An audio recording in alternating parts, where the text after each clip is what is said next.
आज काय बनवतेस? कांदा, मिरची, बटाटा, शेंगदाणे, कोथिंबीर, कढीपत्ता, जिरं, मोहरी, पोहे भिजवून घेतलेले आहेत. तेल टाकलं. तेलात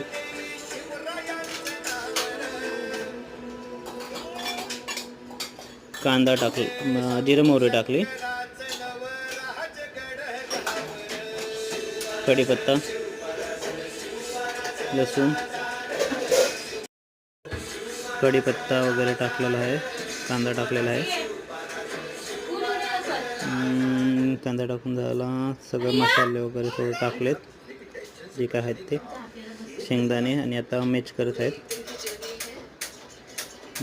हलवलं. आता हलवल्यानंतर हा बटाटा टाकला. कांद्यामध्ये बटाटा छान लागतो.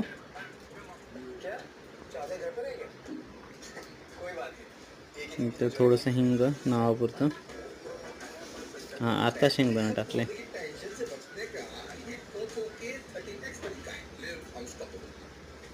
थोडं हलवलं. हळद, चवीपुरतं मीठ, हळद वगैरे टाकतील आता.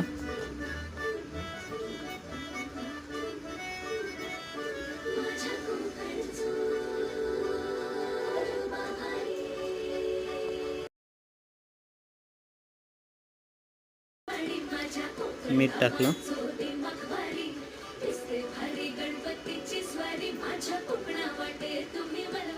आणि मीठ टाकून झाल्यानंतर थोडं वाफलून वगैरे घेतला. आता सध्या बटाटा घातल्यामुळे थोडासा 5 मिनिटं वाफलून घेतलेला आहे समृद्धीने.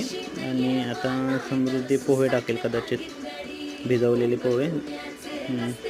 भिजवलेले पोहे टाकले. ते आता हलवले आणि अशा तऱ्हेने पोहे तयार झालेले. आता ते स्वतः थोडे टेस्ट करेल. यावरनं कोथिंबीर पण टाकलेली. Very good. कोथिंबीर टाकलेली. आता हे पोहे तयार झालेले आहेत. हे पोहे